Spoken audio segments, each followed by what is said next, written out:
Hello students, welcome back to my channel. আজ আমরা solve করব ক্লাস 5 ম্যাথসের তৃতীয় পর্যায়ক্রমিক মূল্যায়নের মডেল কোয়েশ্চেন পেপার 2। এর আগে আমরা প্রথম পর্যায়ক্রমিক মূল্যায়নের সমস্ত পেপারসগুলি আর দ্বিতীয় পর্যায়ক্রমিক মূল্যায়নের সমস্ত পেপারসগুলি সলভ করেছি। তৃতীয় পর্যায়ক্রমিক মূল্যায়নের একটা পেপার সলভ হয়েছে, আর মডেল কোয়েশ্চেন পেপার 2 এর আজকে আমরা পার্ট 1 সলভ করব। বাকি যে অঙ্কগুলো থাকবে সেগুলো আমরা পার্ট 2-তে সলভ করব। অন্যান্য ভিডিওসের মতো এই ভিডিওতে আমরা যেই ম্যাথসগুলো সলভ করবো সেগুলো আমি খুবই সহজ সরল ভাষায় তোমাদের বুঝিয়ে দেওয়ার চেষ্টা করব। আশা করছি আর কোনো প্রবলেম থাকবে না, তাই ভিডিওটি পুরোটাই দেখো, স্কিপ না করে। যদি ভালো লেগে থাকে শেষে লাইক কমেন্ট শেয়ার করো, নতুন হয়ে থাকলে চ্যানেলটি সাবস্ক্রাইব করে পাশে থাকা বেল আইকনটি প্রেস করে দিয়ে চলে যাবে আজকের ভিডিওতে।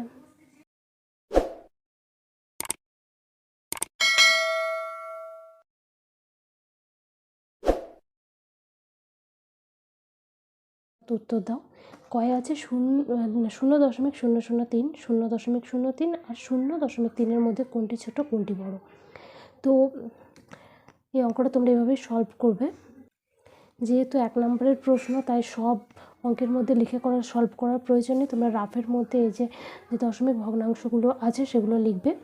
তারপর যে সংখ্যাটা আছে সেই সংখ্যাটা লিখবে। এখানে দেখো বাঁদিকে 3টে শূন্য আছে, তারপর 3 আছে। তো বাঁদিকে শূন্য যেহেতু দাম নেই, তাই বাঁদিকে শূন্যগুলো দিইনি, শুধুমাত্র 3 লিখলাম। এরপর 1 লিখলাম, 1-এর পিঠে লিখবো দশমিকের পরে যটা অঙ্ক আছে তটা। 1 2 3 3টে অঙ্ক আছে দশমিকের পরে, তাই 3টে শূন্য দিলাম। আবারও দেখো বাঁদিকে দুটো শূন্য আছে, লিখবো না, তাই শুধুমাত্র 3 লিখব। নিচে একটা 1 দেবো, দশমিকের পরে দুটো অঙ্ক আছে 1 2, তাই দুটো শূন্য দেবো।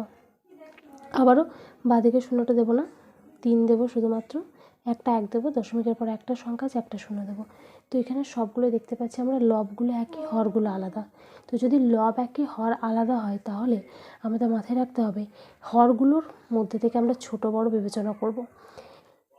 যে হরটা ছোট, যদি লব একই থাকে তাহলে যে হরটা ছোট সেইটা হয়ে যাবে বড় ভগ্নাংশ, আর যার হরটা বড় সেটা হবে ছোট ভগ্নাংশ। পুরো ব্যাপারটা উল্টে যায়। তো এখানে আমরা প্রথমে ছোট ভগ্নাংশটা লিখবো। দশমিক ভগ্নাংশ কোনটা ছোট, তো দেখো সবারই লব একই। তো যেহেতু ছোট ভগ্নাংশ লিখছি, তাই যেটা সব থেকে বড় হর আছে সেটাই হয়ে যাবে ছোট। তো এখানে 10, 100 আর 1000, 1000টা বড় আছে, তাই সব থেকে ছোট ভগ্নাংশ হয়ে যাবে এটা 0.003। আর সব বড় দশমিক ভগ্নাংশ যখন আমরা বের করব, হরগুলোর মধ্যে যে সব থেকে ছোট তাকে নিয়ে নেব। ছোট আছে 10, তাই সব থেকে বড় ভগ্নাংশ হয়ে যাবে 0.3। হয়ে গেছে উত্তর। খ নম্বরে আছে সঠিক উত্তরটি নির্বাচন করো। কাজের লোক কমে গেলে সময় বেশি লাগে, সম্পর্কটি হবে। তো দেখো কাজের লোক যদি কমে যায় তাহলে সময়টা বেশি লাগবে। আর এই যে কমলে বাড়ছে, কাজের লোক সংখ্যাটা কমছে কিন্তু সময়টা বাড়ছে, মানে একটা কমছে একটা বাড়ছে, এরকম যদি সম্পর্ক হয়, কমলে বাড়ে বা বাড়লে কমে, এরকম যদি ব্যাপার ঘটে তাহলে কিন্তু সেটা হবে বিপরীত সম্পর্ক। নাম্বারটা হয়ে যাবে বিপরীত সম্পর্ক। লিখবে এখানে নাম্বার দিয়ে বিপরীত সম্পর্ক।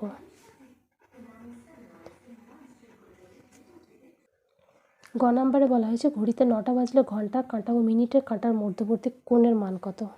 দেখো আমি একটা ঘড়ি এঁকে নিয়েছি, সেখানে দেখো 9টা বাজছে। তো এই ধরনের একটা কোণ তৈরি হয়েছে, এই কোণটাকে বলা হয় সমকোণ। আর এই সমকোণের মান হচ্ছে 90 ডিগ্রি। এই টাইপের যে কোণগুলো হয় সেটাই কিন্তু সমকোণ। এরকম এটা হচ্ছে সমকোণ। তো এই সমকোণের মানই হচ্ছে 90 ডিগ্রি। তাহলে এখানেও দুটি কাঁটার মধ্যে 90 ডিগ্রি কোণ তৈরি হবে। ঘ নম্বর প্রশ্ন 108.903 সমান কত। এটা দশমিকের এদিকেটা একটা পার্ট, দশমিকের এদিকেটা আরেকটা পার্ট আমরা ধরে নেব।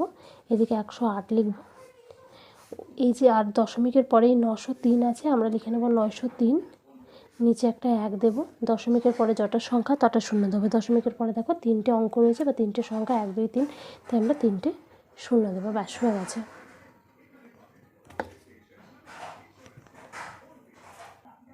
ও নাম্বার আছে বিন্যাস দেখে পরেরটি লেখো। 2az 4c/16 ex এর পরেরটা কী হবে। তো এটা দেখো আছে 2, মানে 2 আছে, 2 2 হয়েছে এখানে 4, এই 2কে 2 দিয়ে গুণ করেছি হয়েছে 4।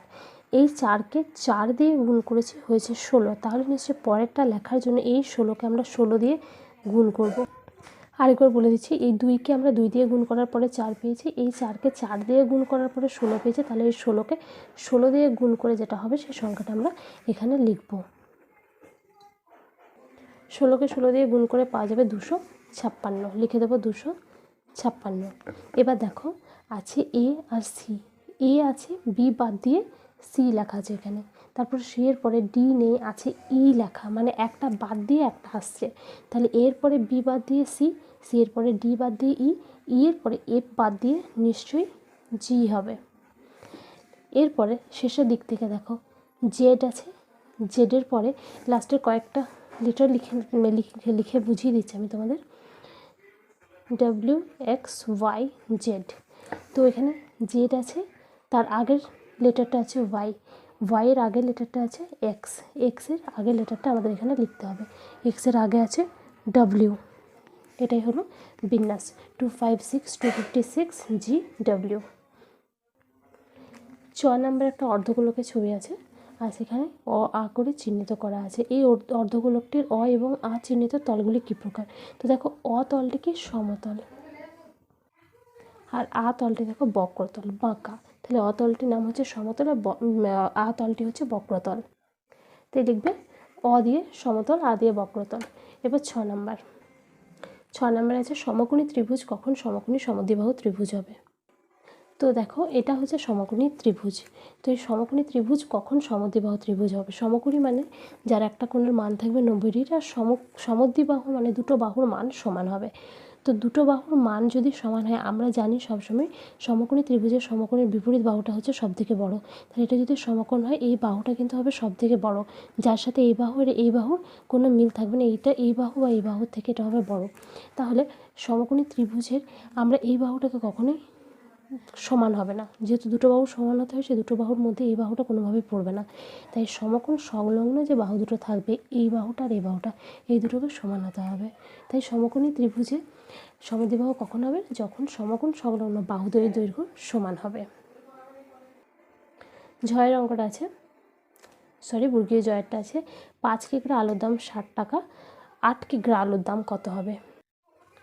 যেহেতু 5 মানে এটা একটা ছোট প্রশ্ন, 1 নম্বরের প্রশ্ন, তাই এত লিখে করার কোনো প্রয়োজন নেই। তুমি লিখে করতে পারো, কোনো অসুবিধা নেই, কিন্তু এত লিখে করার কোনো প্রয়োজন নেই। জাস্ট এভাবে লিখবে, দেখিয়ে দিচ্ছে 5 কিগ্রা আলুর দাম 60 টাকা। তো এত লেখার প্রয়োজন নেই, 5 কিগ্রা আলুর দাম জাস্ট এভাবে একটা ছোট্ট করে বের করে নিয়ে 5 কিগ্রা আলুর দাম 60 টাকা। তাহলে 1 কিগ্রা আলুর দাম আমাকে বের করতে হবে প্রথমে। তো 5 কিগ্রা আলুর দাম যদি 60 টাকা হয়, 1 কিগ্রা আলুর দাম আরও কম হবে, কম মানে ভাগ, আর ভাগ মানে নিচে লিখবো আমরা সেটাকে। আর আমাদের কাছে জানতে চাওয়া হয়েছে 8 কিগ্রা আলুর দাম কত। তো সবসময় লাস্টে দুটো লাইনের কম্পেয়ার করবো, 1 কিগ্রা আলুর দাম যত হবে 8 কিগ্রা আলুর দাম আরও বেশি হবে, আর বেশি মানে উপরে, উপরে মানে গুণ। তো 5 একে 5, বাবা এখানে 6 হতে 1 বাকি, 5 2 10, তো 8 12 হয় 96। কত টাকা হবে তাহলে? 8 কিগ্রা আলুর দাম হয়ে যাবে 96 টাকা।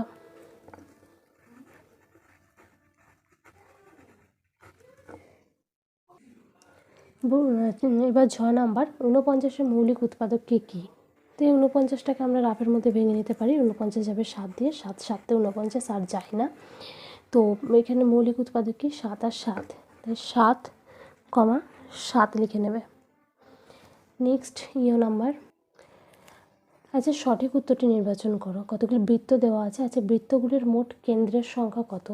তো দেখো বৃত্তগুলি যদি কেন্দ্রের সংখ্যা বের করতে হয়, যখন এভাবে অনেকগুলি বৃত্ত আঁকা হবে, তখন কিন্তু আমরা কম্পাসটাকে ঠিক এক জায়গায় বসিয়ে কম্পাসটাকে বড় করে করে আমরা কিন্তু বৃত্তগুলো আঁকতে পারবো।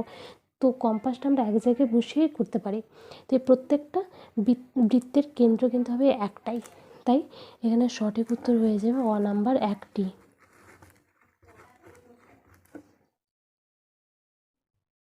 2 আছে, যে কোনো 6টি প্রশ্নের উত্তর দাও। তো আমি সবগুলোই করে দেবো।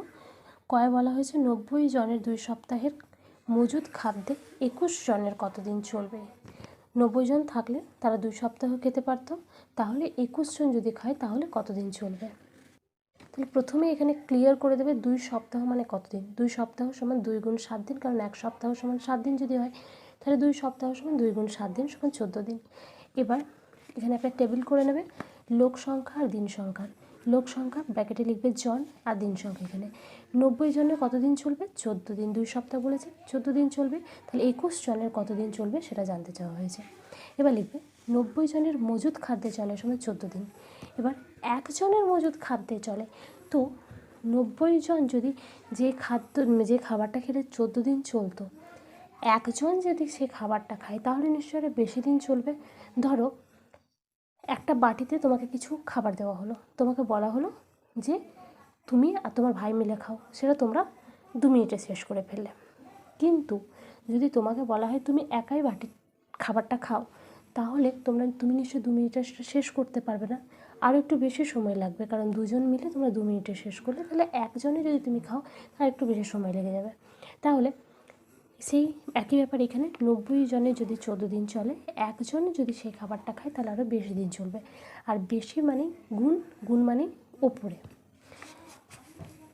14 গুণ এটা আগে লিখবে 90। এবার লিখবো আমরা 21 জনের মজুদ খাদ্যে চলে। তো আমরা সবসময় লাস্ট দুটো লাইনে কম্পেয়ার করব, আমরা 90-এর লাইনটাকে ধরবো না। এবার এক জনের খাদ্যে যতদিন চলতো 21 জন মিলে যদি খায় তাহলে নিশ্চয়ই আরও কম দিন চলবে, তার আগে খাবারটা শেষ হয়ে যাবে। তাহলে কম মানেই ভাগ, আর ভাগ মানেই নিচে যেটা আছে আমরা সেটা প্রথমে লিখব, আর 21টা লিখবো আমরা নিচে। এবার এদের আমরা কাটাকাটি করব। তো কাটাকাটি খুব সহজভাবে দেখো, এটা 7-এর নামতে এই দুটোই পেয়ে যাচ্ছি, আমরা তাই 7 2 14, 7 3 21। এবার এই দুটো কাটাকাটি করব আমরা, 3 1 3, 3 3 9, আর তার পাশে শূন্যটা দিয়ে দিলাম, হয়ে গেল 2 গুণ 30, 2 গুণ 30 মানে 30 2 হয়ে যায় 60। তোমরা রাফে গুণ করে দেখে নিতে পারো। এবার উত্তর লিখবে 21 জনের 60 দিন চলবে। 2-এর খ নাম্বারে আছে বাবা ও ছেলে বর্তমান বয়সের সমষ্টি 60 বছর, 15 বছর পর তাদের বয়সের সমষ্টি কত হবে। এই অঙ্ক আমি বারবার করিয়েছি। বাবা ও ছেলের এখনকার বয়সের সমষ্টি, সমষ্টি মানে যোগফল, বাবার বয়স আর ছেলের বয়স যদি যোগ করা হয়, বর্তমান বয়স মানে এখন যেটা বয়স সেটা যদি যোগ করা হয় সেটা হবে 60 বছর। 15 বছর পরে তাদের বয়সের যোগফলটা কত হবে। লিখবে বাবা ও ছেলে বর্তমান বয়সের সমষ্টি সমান 60 বছর, 15 বছর পরে তাদের বয়সের সমষ্টি হবে। তো দেখো 15 বছর পরে তাদের বয়সের সমষ্টি 60 যোগ 15 যোগ 15, তার কারণ এখন দুজনের বয়স আছে 60 বছর। এরপরে 15 বছর পরে নিশ্চয় বাবার বয়স আরও 15 বছর বেড়ে যাবে, তাই যোগ 15, আবার ছেলের বয়সও 15 বছর বেড়ে যাবে, তাই যোগ 15, তাই দুবার 15কে যোগ করা হয়েছে। তো 60 15 আর 15 যদি যোগ করা হয় তো হয়ে যাবে 90 বছর। উত্তর লিখবে 15 বছর পরে তাদের বয়সের সমষ্টি হবে 90 বছর। এবার গ নাম্বারে বলা হয়েছে একটা আয়তক্ষেত্রের পরিসীমা সমান 360 মিটার, দৈর্ঘ্য 100 মিটার হলে প্রস্থ কত। একটা আয়তক্ষেত্রের ছবি আঁকবে, তার দৈর্ঘ্য বলে দেওয়া হয়েছে 100 মিটার, বড় বাহুটা হচ্ছে দৈর্ঘ্য, আর আয়তক্ষেত্রের বিপরীত বাহুগুলো সবসময় সমান হয়। এই বাহুটা যদি 100 মিটার হয় তাহলে এটাও কিন্তু 100 মিটার। এবার লিখবে আয়তক্ষেত্রটির পরিসীমা সমান 360 মিটার, যেটা প্রশ্নে দেওয়া আছে, অতএব অর্ধেক পরিসীমা। পরিসীমা মানে হচ্ছে এই 4 দিক, অর্ধেক মানে দুটো দৈর্ঘ্য আর দুটো প্রস্থ। একে যদি অর্ধেক করে দেওয়া হয় তাহলে পাবো আমরা একটা দৈর্ঘ্য আর একটা প্রস্থ। এই 4 দিকে যদি হয়ে যায় পরিসীমা, একে যখন অর্ধেক করে দেবো তখন নিশ্চয়ই দুটো বাদ হয়ে যাবে, যে কোনো দুটো বাদ হয়ে যাবে, একটা দৈর্ঘ্য বাদ হবে, একটা প্রস্থ বাদ হবে, আর পড়ে থাকবে একটা দৈর্ঘ্য একটা প্রস্থ। তাই অর্ধেক পরিসীমা 360 ভাগ 2, অর্ধেক মানে 2 দিয়ে ভাগ করে দেবো, হয়ে যাবে 180 মিটার। 180 মিটারটা একটা দৈর্ঘ্য একটা প্রস্থ, অতএব দৈর্ঘ্য যোগ প্রস্থ সমান 180 মিটার। এখানে দৈর্ঘ্য বলে দেওয়া হয়েছে 100 মিটার, অতএব প্রস্থ সমান 180 বিয়োগ দৈর্ঘ্য। এই দৈর্ঘ্য আর প্রস্থ মানে হচ্ছে 180 মিটার, এখান থেকে আমরা দৈর্ঘ্যটা বাদ দিয়ে দেবো, পড়ে থাকবে খালি প্রস্থটা। তাই অতএব প্রস্থ সমান 180 বিয়োগ দৈর্ঘ্য সমান 180 বিয়োগ 100 মিটার, তার কারণ দৈর্ঘ্যের মান 100 মিটার, বিয়োগ করলে পেয়ে যাব 80 মিটার। উত্তর লিখব প্রস্থ 80 মিটার। ঘ নাম্বার প্রশ্নে আছে তুমি স্কুলে যাওয়ার সময় বাসের কন্ডাক্টরকে 20 টাকা দিলে, উনি তোমাকে 15.50 টাকা মানে 15 টাকা 50 পয়সা ফেরত দিলেন, বাড়ি থেকে স্কুলে যেতে কত টাকা বাস ভাড়া লাগলো। লিখবে কন্ডাক্টরকে দিলাম সমান 20.00 টাকা। এই কারণে 00 লিখেছি কারণ 15.50 আছে, তাই এখানে 0.00টা দিয়ে দিয়েছি। ফেরত দিলেন সমান 15.50 টাকা। এরপর এদের আমরা করেছি বিয়োগ, এটা বিয়োগ করতে হবে, হবে 4.50 টাকা মানে 4 টাকা 50 পয়সা। উত্তর লিখবে বাড়ি থেকে স্কুলে যেতে 4 টাকা 50 পয়সা লাগলো বা 4.50 টাকা লাগলো। নেক্সট অঙ্কে আছে শূন্যস্থান পূরণ করো। এই শূন্যস্থানটা আছে দেখে বুঝতে পারছো এটা সমতুল্য ভগ্নাংশে পরিণত করতে হবে। সমতুল্য ভগ্নাংশ করার সময় এদিকে যে ভগ্নাংশটা থাকবে তার লবকে আমরা যত দিয়ে গুণ করব, হরকেও আমরা তত দিয়ে গুণ করে করে সমতুল্য ভগ্নাংশে পরিণত করব। তো এখানে লব যাই আছে তাকে গুণ করে আমরা 24 পেয়েছি, আর হরকে আমরা ঠিক সেই সংখ্যা দিয়ে গুণ করেই আমরা কিন্তু 33 পেয়েছি। তাহলে একটা জিনিস আমাদের বুঝতে হবে, এইদিকে যে ভগ্নাংশটা আছে সেই ভগ্নাংশটা কিন্তু এই 24-এ 33 যে ভগ্নাংশটা আছে তার থেকে ছোট হবে, কারণ ছোট বলেই তাকে গুণ করে আমরা 24 পেয়েছি। তো আমাদেরকে যদি ছোট করতে হয় এই ভগ্নাংশটাকে, তাহলে আমরা ছোট কিভাবে করতে পারি সেটা আমরা কাটাকুটি করে আমরা ছোট করতে পারি। তো 24-এ 33 আমরা কাটাকাটি করব, 3 দিয়ে যায়, দেখো 3 8 24, 3 1 3, 3 1 3, 8 11 হয়েছে। এবার দেখো এটাকে যদি আমরা 8 11 লিখে নিই, তো দেখো 8 3 24, 11 3 33, তাহলে 8 5 40, তাহলে 11 5 হবে 55। তারপরে 11, এটা 66 আছে, 11 6 66, তো 8 6 48 হবে। এবার 8 8 হয় 64, তাহলে 11কেও 8 দিয়ে গুণ করে হবে 11 8 88, ব্যাস হয়ে গেল এটা। নেক্সট 4 নম্বরে আছে পরের ঘরগুলি পূরণ করো। ঠিক এই বিন্যাসে পূরণ করতে হবে। তো পিটা এরকম ছিল, তাকে এরকম মানে যদি ঘোরানো হয়, ভাবো ঘোরানো হচ্ছে, তো এরকম হয়েছে, তারপরে এটা এরকম, তারপরে এটা উল্টে গেছে। এরপরে যেটা হবে সেই উল্টানোটা কি এখানে হয়ে যাবে সোজা। তোমরা লিখবে এটা।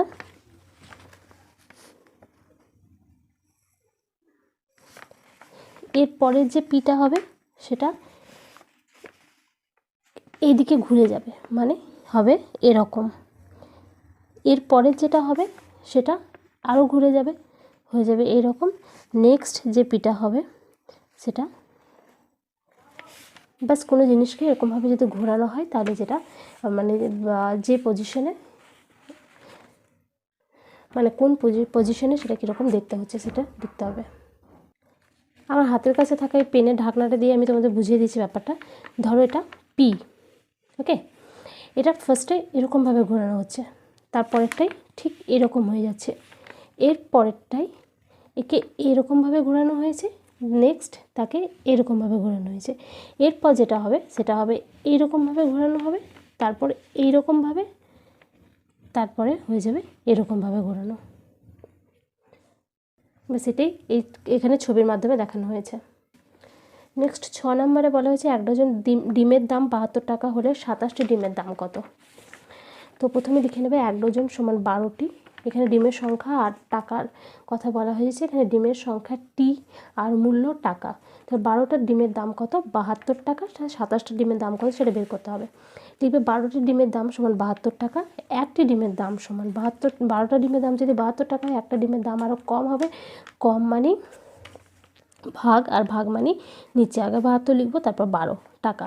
এরপর নিচের লাইনে লিখবো 27টি ডিমের দাম সমান, তো লাস্ট দুটো লাইনের কম্পেয়ার হয় বললাম, তো একটা ডিমের দাম যত হবে 27টা ডিমের দাম আরও বেশি হবে, আর বেশি মানে উপরে, উপরে মানে গুণ 27 আর নিচে থাকবে 12 যেটা ছিল সেটাই।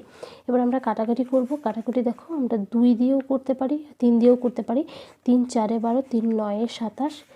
এবার আমরা 4 আর 72-এর কাটাকুটি করতে পারি, 2 2 4, 2 3 6, 7 হতে 1 বাকি, 2 6 হয়ে যাবে 12, আবার 2 1 2, 2 1 2, 3 হতে 1 বাকি হয়ে গেল 16, 2 8 16, 18, 18 9 হয়ে যায় 162, 162 টাকা। উত্তর লিখবো 27টি ডিমের দাম 162 টাকা। এবার 3 নম্বর প্রশ্নে বলা হয়েছে যে কোনো 4টি প্রশ্নের উত্তর দাও। ক নম্বরে 5 সেমি, 2 সেমি ও 8 সেমি দৈর্ঘ্যের সরল রেখাংশ দিয়ে ত্রিভুজ তৈরি কি সম্ভব, যুক্তি দিয়ে লেখো। লিখবে ত্রিভুজটি 3টি বাহুর দৈর্ঘ্য সমান 5 সেমি, 2 সেমি, 8 সেমি, এগুলো প্রশ্নেই দেওয়া হয়েছে আমরা জানি। তারপর একটা কমা দিবে, লিখবে ত্রিভুজের 2টি বাহুর সমষ্টি তৃতীয় বাহুর থেকে বড় হলে তবে ত্রিভুজটি আঁকা সম্ভব হবে। মানে বাহু মানে ত্রিভুজে 3টি বাহু, তার মধ্যে যে প্রথম মানে ছোটো দুটো বাহুকে যোগ করবে, সেই যোগফল যদি 3 নাম্বার বাহুর থেকে বড় হয় তবে ত্রিভুজটা আঁকা সম্ভব হবে। এখানে 5 সেমি যোগ 2 সেমি সমান 7 সেমি, এই দুটি বাহুর সমষ্টি তৃতীয় বাহু 8 সেমির থেকে ছোট, তাই ত্রিভুজটি আঁকা সম্ভব হবে না। খ নাম্বার আছে সমান্তরাল সরলরেখা কাকে বলে, ছবি সহ লেখো।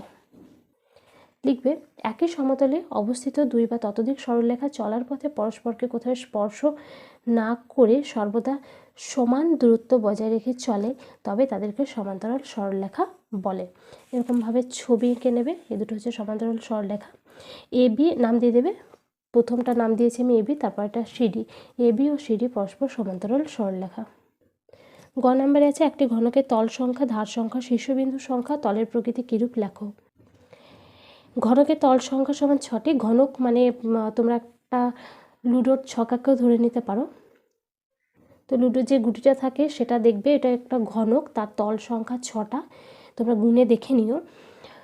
তার তল সংখ্যা 6টা, ধার সংখ্যা 12টি, শীর্ষবিন্দু সংখ্যা 8টা, তলের প্রকৃতি সমতল।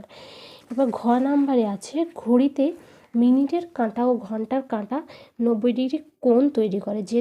যে কোনো দুটো সময় লেখো যখন 90 ডিগ্রি কোণ তৈরি করে। তো এর আগের একটা অঙ্কে আমরা দেখালাম যে 9টার সময় ছিল, সেখানে যে 90 ডিগ্রি কোণ তৈরি করেছে। ঠিক একইভাবে ঘড়িটা এঁকে দেখে নিতে পারো যে 3টে যখন বাজে তখনই কিন্তু 90 ডিগ্রি একটা কোণ তৈরি হয়। তো 3টে আর 9টা লিখে দেবে এখানে। ও নাম্বারে আছে একটি সরলকোণের চিত্র অঙ্কন করো ও তার দুটি বাহু উল্লেখ করো। এটা একটা সরলকোণের চিত্র, যে সরলকোণের মান মানে সরলকোণের মানই হচ্ছে 180 ডিগ্রি। তো এটা কোণ তৈরি হয়েছে এই একটা বাহু আর এই একটা বাহু, তারপরে দুটো একসঙ্গে মিলিত হয়ে এখানে কোণ তৈরি হয়েছে। এই কোণটার মান হচ্ছে 180 ডিগ্রি। কোণ এবিসি এর নাম এবিসি দিয়েছি আমি। যে কোণটাকে আমি লিখছি, যেমন এই কোণটার সম্বন্ধে লিখছি, এর নাম আছে বি। এই বিটা সবসময় মধ্যেখানে থাকবে। কোণ এবিসি কিংবা তোমরা কোণ সিবি এও লিখতে পারো। শুধু এটা খেয়াল রাখতে হবে যে কোণটা লিখছে সে কোণটা মধ্যেখানে থাকবে। কোণ এবিসি সমান 180 ডিগ্রি। এই দুটি বাহু সমান এই একটা বাহু আর এই একটা বাহু, এবি আর বিসি। এই দুটি বাহু এবি ও বিসি। তো এই ছিল পেপারটা সলিউশন। যদি ভিডিওটি ভালো লেগেছে তো প্লিজ লাইক কমেন্ট শেয়ার করুন। নতুন হয়ে থাকলে চ্যানেলটি সাবস্ক্রাইব করে পাশে থাকা বেল আইকনটি প্রেস করে দিও, যাতে পার্ট 2 আপলোড করলে তার নোটিফিকেশন সবার আগে তোমার কাছে চলে যায়।